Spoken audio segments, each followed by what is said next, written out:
Before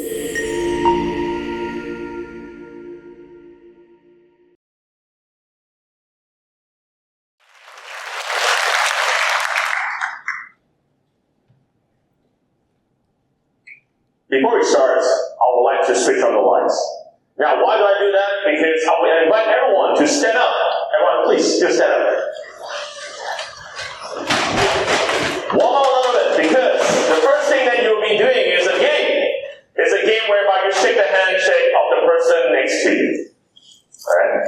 Say hi, have a chat, mingle, network. Now, everyone, when you're finished, find someone that you have not known yet. Go up and shake their hands.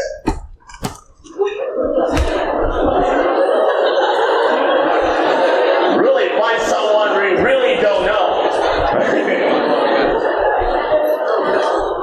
And finally, the last one to do is that you look at someone else this time and give them a smile.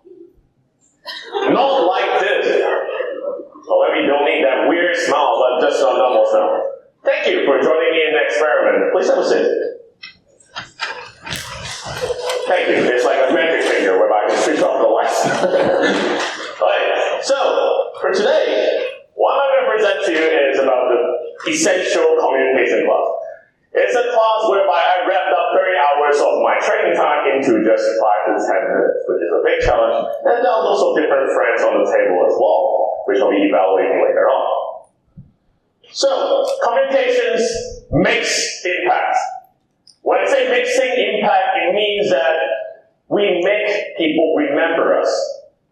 The words that we say can make a positive or negative impact depending on how we say and when we say.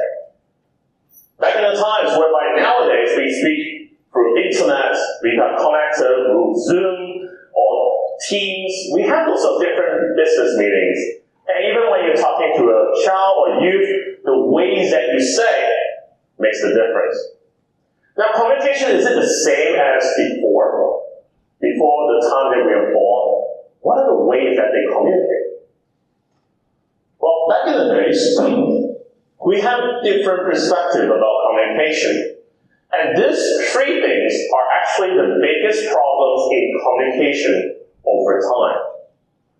The first one, as you can see on the board there, is basically whatever you're saying doesn't reach your audience. Is there a moment in your life that when you want to express something very important, yet it was misunderstood? Because the message is filled with different barriers, voices, it disrupts the whole communication process. And the second one is the most devastating of them all. It happens not just in the past, but also present in workplace, whereby when we are trying to communicate our ideas and thoughts, we simply just listen and argue, rather than listening to respond. Most of us have our own personal boundaries, and when we say or hear something that we don't like, we simply switch off in communication. Over the years, I'm a public speaker, 2-time TEDx speaker as well, also coaching for various different TEDx events. I've been doing a lot of different trainings over the world. Over this past 17 years, I've trained myself that, hey, speaking is not that hard, but for an introvert, yes, it's very hard. This is me actually. When I'm feeling very bored, this is me. I don't dare to talk with people at all. Because I can't trust people. That's it. Because I was being bullied. During the past 17 years, it's actually like a reflection of my time being bullied in school and how am I trying to build that trust back. And I start to train different people. Youths, adults, prisoners, and you see in the center, that's me. I was thin before. Okay? But all the time when I was getting rounder and rounder every single day, I had a new personality, the warm, bubbly snowman. As my students call it, veteran. Right? They call me in my class as well. But it's a good thing, because you can actually build a connection as well. past history of communication. We start from communicating by leaving different signs, symbols, to communicate and pass on the legacy to the next generation. And we have pigeons, smoke signals, and even nowadays we have emails, WhatsApps, and then we have the ChatGPT and also potential visual glasses. The ways of communication has changed. Are you ready for it? It's not just 50 years. In the next 100 years, there are more ways to communicate than just now. And my 70 years as my public speaker, I even won the world champion, but I still find that I can't communicate with the people that I want to. And I realized that there is something missing. I spent over these years trying to come up with a method that simplifies and connects every single communication around the world that at least allows you to communicate to 99% of the people. And this is a formula that you can see on the top. It's called Fring, especially during the pandemic, or even in different adverse situations. Fring will be the one way that I use and rely on. Fring, divided into 6 different sections, is trust, hope, relate, interest, value, and expectations. When you do this checklist of these 6 elements, you're able to communicate pretty effectively. Let's break it down. First of all, trust. Now, everyone come over here for a reason. Because you're here hoping to learn something new, to value or trusting a brand of tap. There is an element of trust. If you don't trust the speaker in front of you, basically, it doesn't make sense at all. The trust is missing, no one will communicate with you or connect with you. Think about a moment that if you're a child, and you have been promising your mom, hey, I will do better. And you failed and lost her trust 3, 4, 5 times. Would that person trust whatever you're going to say after that? No. Think about that in an adult situation. You promise your boss to do something. And then, if you're still fortunate to be still in the workplace, congratulations. At least you are still able to pay. But if you lose this option of getting the trust, no one will listen to whatever you've got to say, no matter how brilliant your idea is. So trust is the first element. Next, before we get that trust, right? The next step is the hope. Calling for attention. People looking at us, just like the spotlight. It's very blinding over here. But the spotlight, have you get their attention on you? That's the question. How? How do you get the hope? Attention-wise can be done in many different ways, such as our TEDx speakers today, or even TEDx speakers around the world. They use different props, visuals, auditorial, or dynamics. Because there are different types of audience, we have to match their needs as well to hook them up. To, hey, this is something valuable. I want you to listen carefully. If you don't have the hope, the attention will be lost. People will be playing with their phones or finding something more important. After we got that attention, the next thing is about relations. Still remember your handshake? Do you still remember how firm your handshake is? Very tough. Maybe because that's one of the things that we overlooked already. When we shake our handshakes, but can you remember the smiles that people leave for you? We have to find the relations of everything that we say. If we don't relate with your audience with examples and daily encounters that they see, they will start to disconnect with you and start to detach from you. And that's not how message and communication works, because there is disconnection. One of the most common elements of relate that we see is generation gaps, whereby we talk with different people and suddenly it just falls apart because they don't understand what you said. Examples are required. It's just about whether the examples mean to it. And we have, of course, interest in an 80-minute talk or even like a lengthy workshop.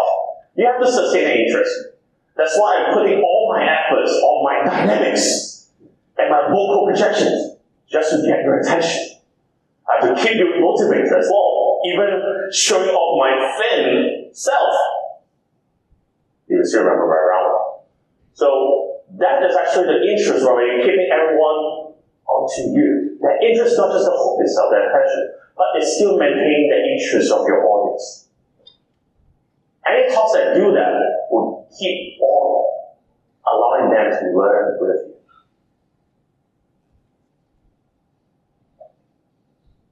And as we all say in speeches, content is king. However, due to my research and my practices, even winning the world champion, I still cannot communicate with people, with different people, because some people don't think that it's valuable. The value is it clear. Your key message is it worth your time here. Now, what are the daily examples that we can see? Anyone watch video reels or short videos? Raise your hand. Okay. Now, when you see those short reels, how much time are you giving yourself before you swap to the next one?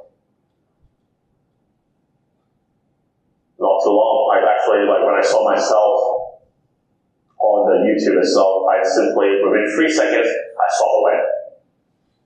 I don't like to see myself, especially my outfit. But the thing is, I swapped because I lost interest. You have to keep them attentive.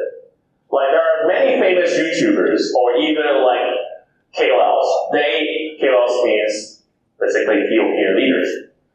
They have the common element to communicate with you guys, to keep a lot of interesting content.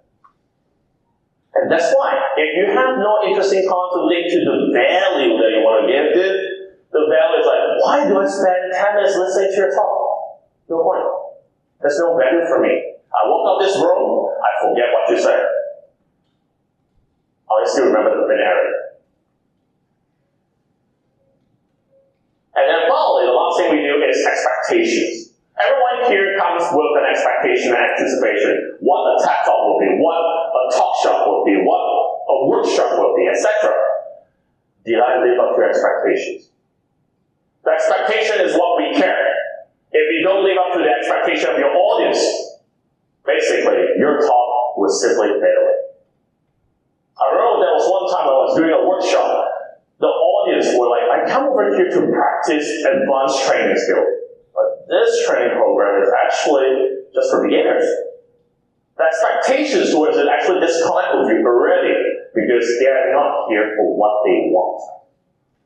Communication-wise, have you thought about whether you actually meet the expectations as well? These are for people who don't know you. What about people who know you? We have something called subjective bias, stereotypes. And those elements in play, we have something called this element, shift. Pictures-wise, you can see two different pictures. You can see the young and the old. This is a very typical experiment to see different directions, angles. And when we see that, we have to shift and shape how they view you. People who don't like me, can I shift the focus to solving the problem or focusing on the current situation? The people who are really good at shape and shift is actually the magicians. They have magic tricks. You have expectation that this magician actually does really well for that. But then, if he fails, expectation falls, you leave the room. But what if he turns out something different, above your expectation? Or even this is the best magic trick I've ever seen. That shift and shape allows you to build your brand and people start trusting it. So now, we talk about communication as an essence, the Thrive. Now the future of Thrive actually is the future of communication. Now why do I say so? First of all, I would like to introduce this little robot over here. You cannot see him because he's very shiny.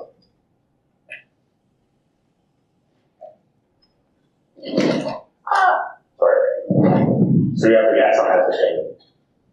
Accidents do happen. You can see this little robot over here. He's a very shiny guy. And this is one of the elements that in the future will happen. For example, can you talk about the favorite spots in Hong Kong?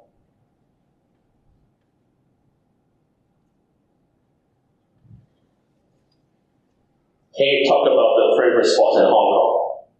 Are you sleeping?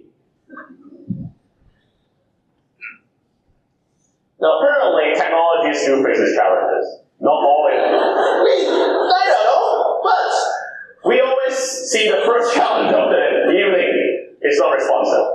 Now, the thing is that this is also the future of communication. For people who are introverts, for people who lack connections, we have things that help us to build the connection to the world. Think about metaverse. Think about the virtual reality. Now, let me show you something that is basically one of my favorites, holograms. Now, in holograms wise, in the future, this is going to be what happens. Now, you can see this is basically an AR glass. And I can do a lot of different functions with my AR glass to really help me to learn different languages or even take pictures. You got the picture, don't worry, it's not over. But the thing is that when you take pictures wise, it also has this function of translating in real time. If they speak in different language wise, I can really master the communication with them. Helps to speed things up, helps to remove language barriers, and also capturing the essence of communication. AR glass is also one of the things that's going to happen in the future, but in the next 50 years, it's not going to be as bulky as this. Reminding people how I look. Do you want to look like a nerd? It would change, don't worry. But this is actually one of the ways. They might actually reduce into contact lens. Now, in also the next 50 to 100 years, there's also some other additional changes. For example, for people who want to express their words and ideas, am I very clear? Now, when I say relate to the words that we have, this is obviously related to the hope and interest. Now, it keeps things interesting and also letting us have the value because it saves your convenient time. Have you translate as accurate as possible. Express the thought that you want to say in 100% accuracy. And then recently I was rewatching this TED Talk. And this TED Talk actually talked about the invisible computers. Now this is really inspirational to me because convenience is also one of the hard things that they do. And when you actually time it, it actually has a lot of different elements to do everything you want and still maintain a communication with your boss, PowerPoint slides, etc. And also in the future-wise, animals will be also one of the things that we communicate and help us in furthering communications. Because it has an empathetical element and the cuteness effect. I'm not about, but at least there is a cuteness effect that helps. And obviously issues, challenges that we face, such as wrong information, misinformation that we see, we learn wrong things, and also people impersonating us to scam our families. So in short, of course you can have a look at the slide, what I'm trying to wrap it up is that I want to know about the talk itself is actually important to make us feel. That's the power of communication. Thank you.